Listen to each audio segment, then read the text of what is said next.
Bendiciones, bendiciones mis queridos hermanos, donde quiera que se encuentren.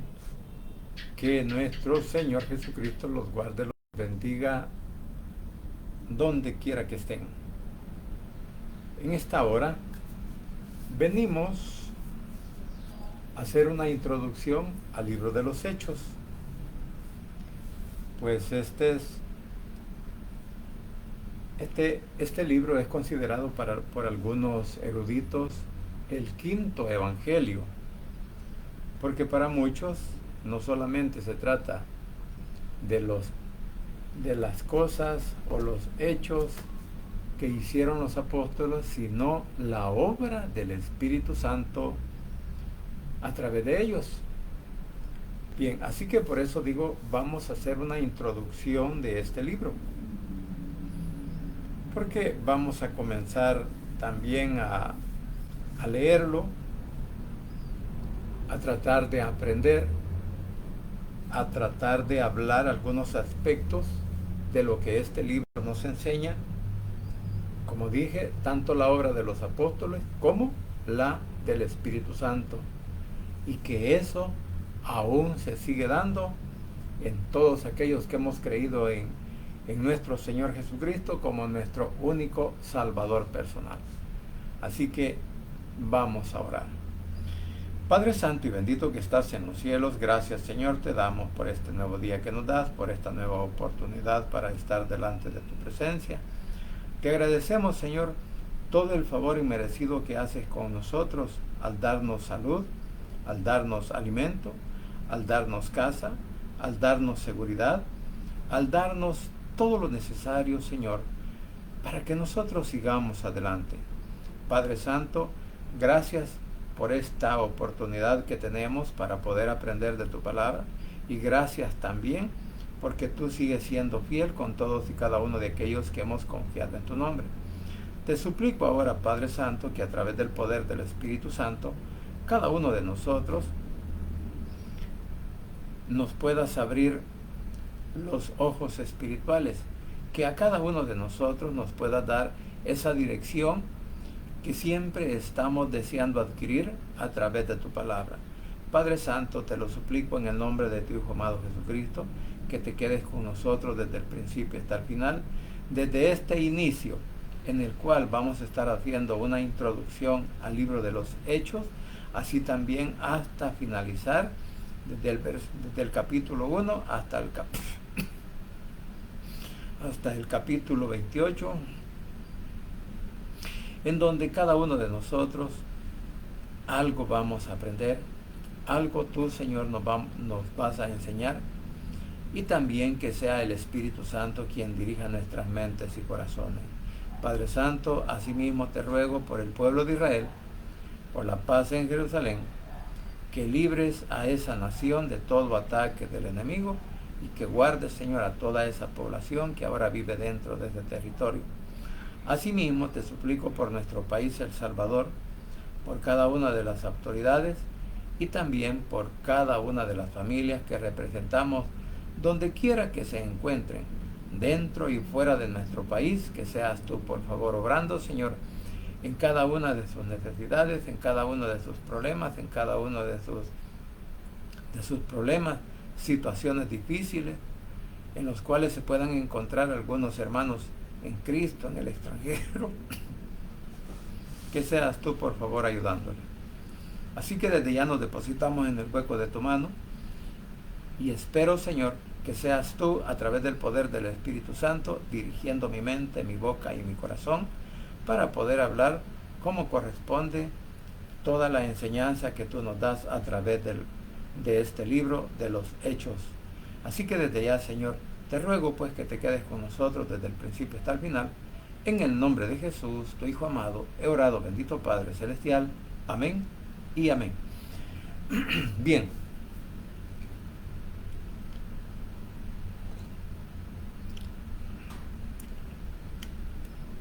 Como dije, vamos a hablar de la introducción de este libro. Y lo que estaba diciendo, que para muchos el propósito principal de este libro comienza narrando el mensaje de nuestro Señor Jesucristo, de cómo pasó a ser de un movimiento a una gran expansión mundial. Porque en verdad se comienza con 12 discípulos, con 12 escogidos que nuestro Señor Jesucristo hizo para que lo acompañaran durante su ministerio. Después de los 30 años de que Él fue bautizado, escoge a hombres, y vamos a decir que no escogió a cualquiera, no escogió a grandes eminencias, no escogió a personas acaudaladas, sino que podemos darnos cuenta que siempre escoge a personas que tenían alguna ocupación. Por ejemplo, Pedro, él y sus hermanos eran pescadores. Lucas, un cobrador de impuestos. O Mateo, perdón, un cobrador de impuestos. Y así sucesivamente nos podemos dar cuenta cómo comienza el Evangelio en Jerusalén. Y no comienza con el nombre de una iglesia, no comienza con el nombre de una denominación, sino que comienza con hombres que tuvieran un corazón dispuesto a aprender y a dedicar su vida y hasta perderla por amor al Evangelio, por amor a nuestro Señor Jesucristo, porque todo esto lo podemos aprender nosotros en toda la Biblia, de cómo fueron martirizados todos aquellos que comenzaron a creer en nuestro Señor Jesucristo, cómo fueron muertos, cómo murieron a manos de gobiernos o de imperios que rehusaron creer en el Evangelio.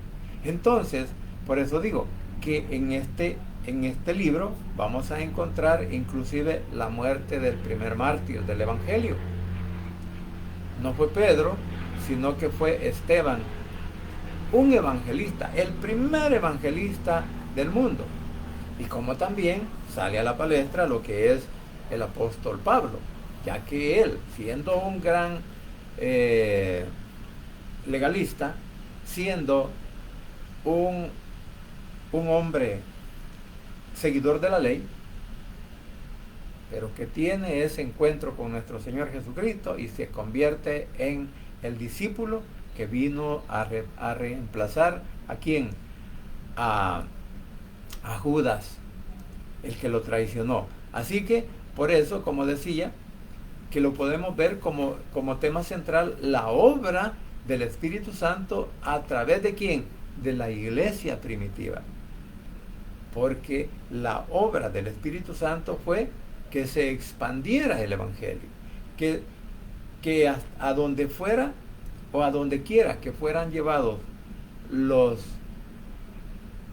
israelitas que habían creído en nuestro Señor Jesucristo, se fuera expandiendo el Evangelio. Y ahí entra Pablo, ahí entra Pedro y todos los seguidores de nuestro Señor Jesucristo. Por eso decía que este libro muestra que no solo los hechos de los apóstoles, sino los hechos del poder del Espíritu Santo obrando en quienes, en ellos, porque el Espíritu Santo en realidad juega un papel muy importante para que el creyente pueda crecer espiritualmente, para que el creyente pueda tener esa devoción de leer y aprender de la palabra. Entonces, por eso es bien importante que aún el Espíritu Santo hoy todavía sigue actuando en nuestras vidas, sigue actuando en nuestras mentes, en nuestros corazones, ayudándonos ¿para qué? Para poder entender lo que es el Evangelio.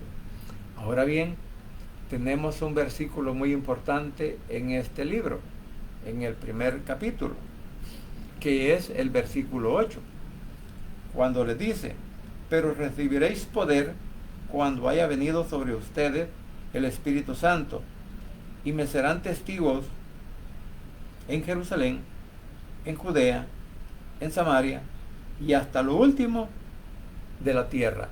Este es un versículo clave dentro de todo el libro, porque aquí directamente está anunciando que se iba a proclamar el Evangelio de nuestro Señor Jesucristo en todo el mundo. Primero iban a ser testigos, ¿dónde? Dentro de la misma nación, pero posteriormente iban a llevar este Evangelio ¿hasta dónde? Hasta lo último de la tierra. Porque así como Pablo lleva el Evangelio a Roma, y no solo a Roma, sino a muchas naciones en sus viajes misioneros, entonces el Evangelio así se ha expandido hasta hoy, incluyendo pues la parte occidental, la parte oriental, la europea, o sea, hacia los 5 continentes. Por eso vemos cómo el Evangelio, después de ser un movimiento pequeño, después de haber sido Jesús y sus 12 apóstoles, ahora, bueno, casi en todo el mundo se conoce el Evangelio, se oye hablar, se habla de la palabra, se habla del poder del Espíritu Santo, se habla de la salvación de Cristo. Aunque no lo reciban, pero el mensaje está en todo lugar. Ahora bien, como decía, este versículo es muy importante en todo este libro de los apóstoles. Ahora bien, vamos a ver cómo está compuesto o cómo podemos hacer las divisiones de este libro. Primero, vamos a decir que encontramos todos los apóstoles, todo el Evangelio, todos los creyentes en nuestro Señor Jesucristo que estaban en Jerusalén. Se habla desde el capítulo 1 hasta el capítulo 7. O sea, que ese es, haciendo un bosquejo, tratando de hacer lo que es la división de este libro, encontramos que los primeros capítulos, o sea, del 1 al 7, estamos hablando de todos los creyentes que se encontraban ¿a dónde? En Jerusalén. Y luego, en los capítulos del 8 al 12, comenzamos a ver cómo cada uno de los que fueron esparcidos, digámoslo así, o que salieron de Jerusalén, comienzan a hablar en Judea y en Samaria, así como lo describe el versículo 8 del capítulo 1. Primeramente en Jerusalén, después van a Judea y Samaria, y por último vemos que del 13 al 28 llega el Evangelio hasta lo último de la tierra. Y podríamos decir que lo último de la tierra era lo que conocían en ese momento, de lo que se conocía tanto Europa, o sea, hablándolo así en una manera en general, toda la zona oriental. O sea, cuando digo oriental me refiero al mapa mundial, hasta dónde iba a llegar el Evangelio, y que aún hoy en día hay repúblicas, hay naciones, hay pueblos que rehúsan creer en el Evangelio. Sin embargo, como decía, de una u de otra manera, el Evangelio ha llegado a todo el mundo. Y así es como viene hasta la parte occidental del hemisferio, que somos nosotros, los que vivimos en la parte americana, porque aquí esta es América. Entonces, hasta llegar a América. Así es como el Evangelio viene hasta nuestras tierras, hasta nuestros días, y es como nosotros también podemos aprender de la misma. O sea, del Evangelio, de la palabra. Ahora, como decía, que el tema principal lo podemos catalogar, como dije, para los estudiosos, este es el quinto Evangelio, porque en realidad, ¿por qué razón? Porque en el libro en el Evangelio de Lucas, el escritor habla y se dirige a un amigo, a Teófilo. O sea, que vamos a decir que Teófilo era un personaje muy, muy reconocido históricamente en el área de Jerusalén, y que él había oído hablar de Jesús, pero quería estar seguro, o sea, de si era real o no. Y por esa razón manda a Lucas, el médico amado, que acompañara a Pablo, a Pedro, pero más que todo a Juan, al apóstol Pablo, más que todo, lo manda que se fuera con él en el momento que sale de Samaria y que prácticamente fue a perseguir el evangelio, fue a perseguir a los creyentes, fue a perseguir a la iglesia de nuestro Señor Jesucristo. Sin embargo, encontramos el relato de Pablo, que después de ser un perseguidor, se convierte en el mejor misionero de la historia.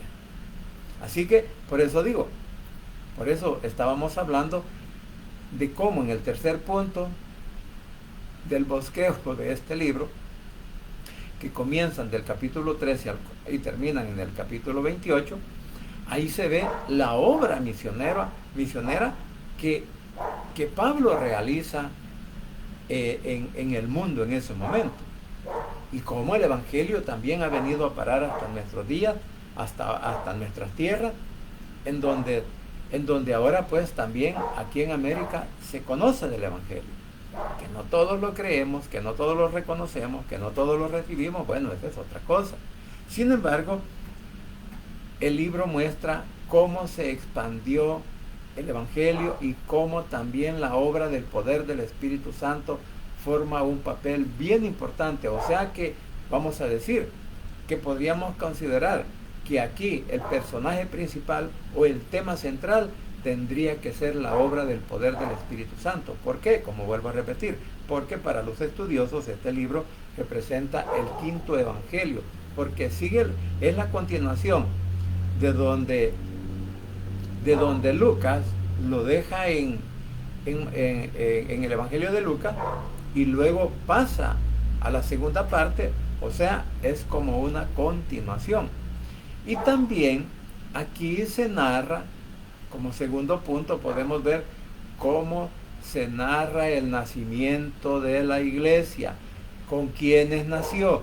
Nació con todos los seguidores de nuestro Señor Jesucristo en el día de Pentecostés.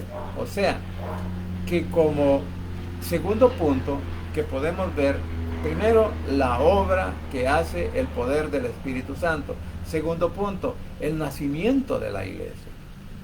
La iglesia no nació en América y no nació en otro país del mundo, sino que nació en Jerusalén el día de Pentecostés.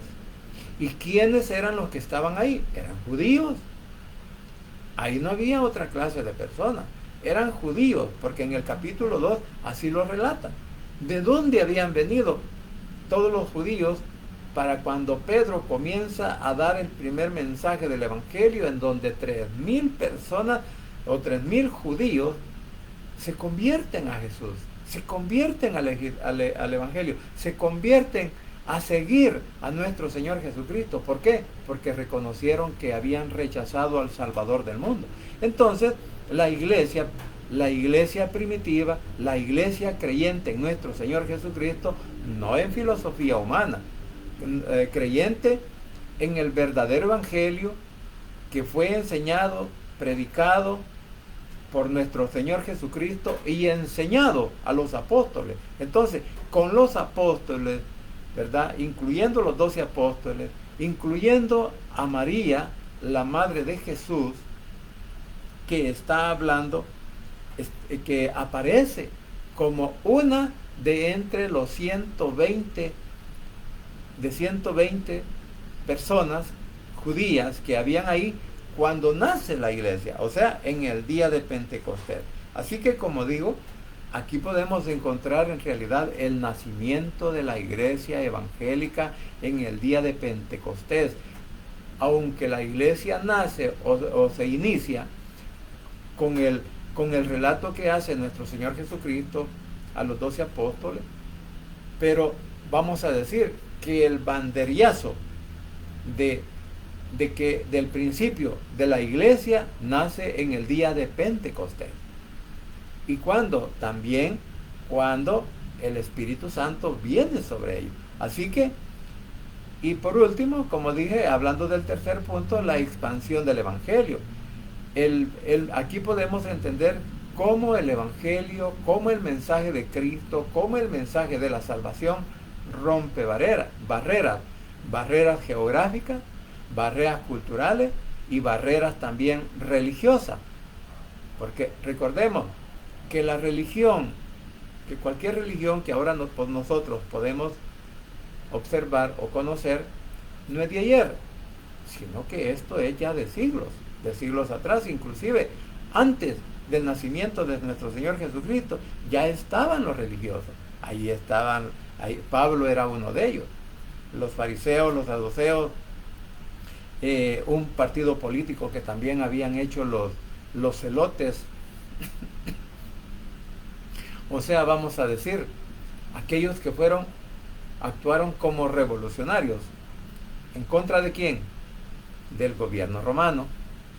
Pero no solo del gobierno romano, sino también de los asirios, cuando se levanta aquel Antíoco Epífanes, el cuarto, que fue descendiente de uno de los 4 generales de Alejandro Magno. Entonces, desde ahí comienza la oposición. O sea, más antes que ahí comienza la oposición. Así que por eso nos podemos dar cuenta que el Evangelio, el mensaje de la verdad, el mensaje de la palabra de Dios, rompe barreras geográficas, culturales y religiosas, porque puede abrir la mente y el corazón, los ojos espirituales de todos aquellos que le den oportunidad a la palabra en sus corazones. Porque muchos podemos hablar del Evangelio, muchos podemos hablar de la Biblia, muchos podemos hablar de Jesús o de nuestro Padre, pero lo hacemos de una manera religiosa, porque Cristo no está viviendo en nuestros corazones. El corazón de muchos de nosotros aún no ha sido sellado por el poder del Espíritu Santo, porque eso es lo que nos enseña la palabra. Ahora, como punto número 4, podemos ver la persecución de la cual fue objeto la iglesia primitiva por medio de la oposición, mostrando que la persecución no detiene el Evangelio, sino que lo impulsa. O sea, que en la persecución podemos darnos cuenta que aún los apóstoles, cuando fueron confrontados, especialmente Pedro y Juan, fueron confrontados, fueron encarcelados, igual que Bernabé y aún Pablo después. Y aún así no se detuvo, o sea, que a través de la persecución el Evangelio no se detuvo, sino que se siguió expandiendo como el poder de la salvación, como el poder de nuestro Señor Jesucristo, como el poder que la palabra tiene, porque la palabra no tiene barrera. Así que, ni oposición. Así que podemos ver que aquí vamos a encontrar también los personajes claves, como es Pedro, que fue el primer líder en los primeros capítulos. También el primer mártir, lo que decía Esteban, igual que Felipe. Felipe comienza a expandir el Evangelio, ¿hacia dónde? Hacia Samaria. Y donde Pedro también llega a confirmar que el Evangelio no tenía barreras, que el Evangelio es poder de Dios, como lo declara Pablo en el capítulo 1 de Romanos, donde dice que no se avergüenza de hablar, de predicar, de enseñar el Evangelio. ¿Por qué? Porque es poder de nuestro Padre Celestial, es poder de nuestro Señor Jesucristo. ¿Para qué?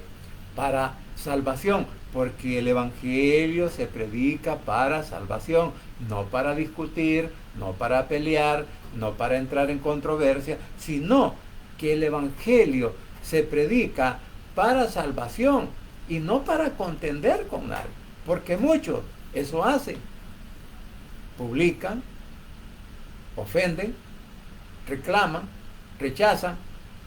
O sea, que cuando yo hago una confrontación del Evangelio con otra persona, lo que estoy haciendo es poniendo una barrera para que esa persona pueda creer en lo que yo creo, o que pueda aprender en lo que yo he aprendido, o que pierda el interés por leer la palabra. ¿Y sabe qué? La Biblia no se puede leer solamente por versículos o capítulos o algún libro en especial. No, es que tenemos que leer toda la Biblia. Así que, como decía, pues aquí se ve el primer mártir, que es Felipe, y cómo el evangelio es expandido a través del primer mártir, que fue Esteban, en donde Pablo participa. Mire, y aquí quizás podríamos notar algo, que para que Pablo se convirtiera en seguidor de nuestro Señor Jesucristo, en discípulo de él, tenía que morir ¿quién? Un seguidor de Cristo. Y en este caso muere Esteban, porque Esteban estaba proclamando el evangelio. Esteban estaba hablando de Jesucristo como el único salvador de todo el mundo. Esteban estuvo predicando el evangelio hasta que llegaron los legalistas, los fariseos, los que practicaban la ley en ese momento, y lo matan ¿a qué? A pedrada. Sin embargo, nos relata Esteban que vio una imagen muy preciosa de nuestro Señor Jesucristo cuando dice que vio una ventana abierta en donde posiblemente estaba una mano que lo estaba llamando. Posiblemente allí estaba nuestro Señor Jesucristo, quien lo estaba esperando con las manos abiertas. Y por eso también Esteban dice, Señor, como que si lo estuviera viendo, dice, Señor, perdónale, porque no saben lo que hace. O sea, ahí tenemos una buena imagen. Y Felipe, pues, como expande el evangelio. Y por último, tenemos que el protagonista de la misión a los gentiles, el protagonista que se llama Pablo, que antes se llamó Saulo. Saulo era un nombre prominente, un nombre grande, porque así se llamaba también el rey Saúl. O sea que Saulo o Saúl, también Pablo tenía ese nombre. Pero cuando se convierte al evangelio, pero cuando se rinde a los pies de Cristo, ahora se convierte en Pablo. ¿Pablo qué significa? Algo pequeño. Eso era lo que simbolizaba que Pablo, después de ser grande, después de ser una eminencia, después de haber sido un gran estudioso y que se sabía la ley como la palma de las manos y que posteriormente escribe la mayor parte del Nuevo Testamento, se decide convertirse ¿qué? En algo insignificante. Entonces, eso nos da una idea que cada uno de nosotros somos muy pequeños delante de nuestro Señor Jesucristo, y por eso decía que nosotros no tenemos que estar queriendo hacer contienda a través de la palabra, porque voy a ponerme de ejemplo. Quizás podría decir, ¿verdad?, que yo soy un gran estudioso, que yo soy un gran sabio, o en otras palabras, sabiondo, y que como yo sé bastante de la Biblia, que como yo sé cuántos libros tiene se compone la Biblia, entonces a veces yo creo que eso me podría hacer a mí muy inteligente.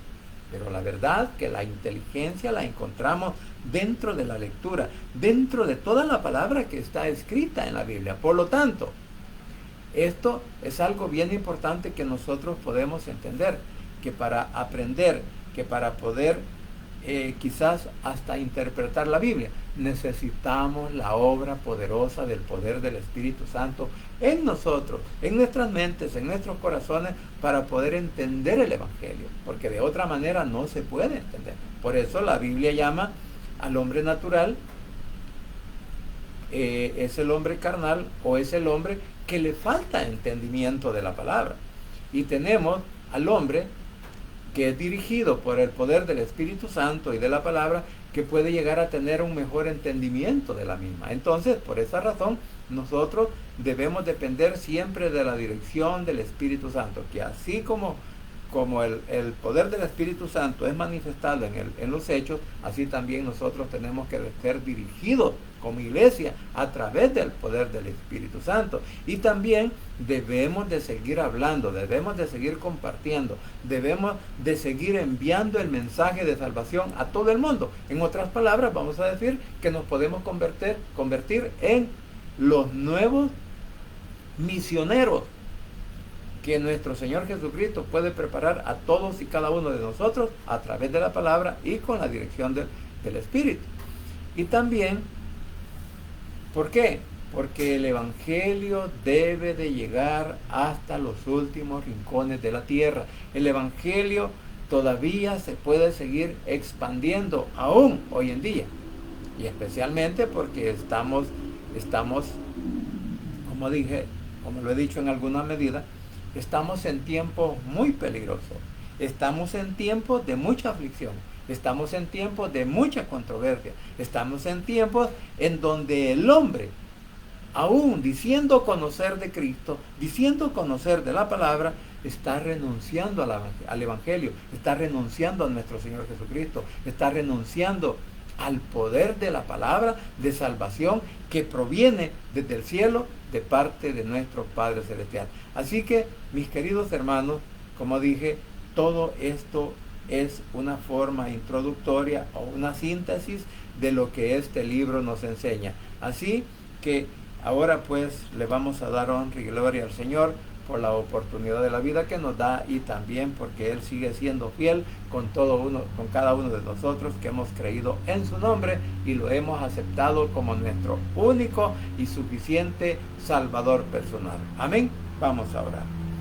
Padre Santo y bendito que estás en los cielos, gracias, papito lindo, por este nuevo día que nos diste, por esta nueva oportunidad de vida, por un nuevo amanecer que nos regalaste, Señor, y que hemos podido ver la luz del día, hemos podido observar cómo el sol comienza a brillar en su horizonte y cómo tú, Señor, nos permites la vida para presentarnos delante de tu presencia, para darte honra y gloria, para agradecerte, para darte, pues, las gracias, Señor, por todo lo bueno y maravilloso que eres en nuestras vidas, que eres en nuestra familia, que eres, Señor, en todos aquellos que hasta hoy no nos has dejado perecer, no has dejado o no has permitido que el enemigo pueda acabar con nuestra existencia, que el enemigo no pueda acabar con la expansión del Evangelio, que el enemigo no pueda acabar, Señor, destruyendo tu palabra, porque tu palabra es indestructible.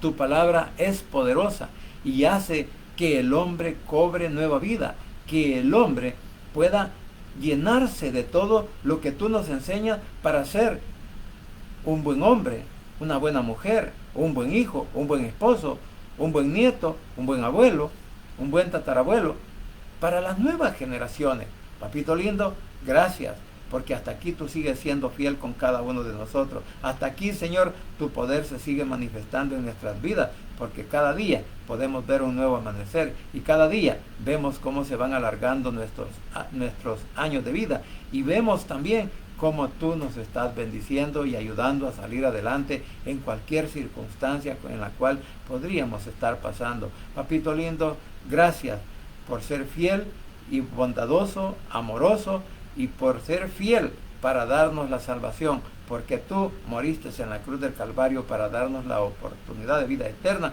pues pagaste por los pecados del mundo, por los pecados o por las rebeliones de todos aquellos que incluso hasta este momento aún nos seguimos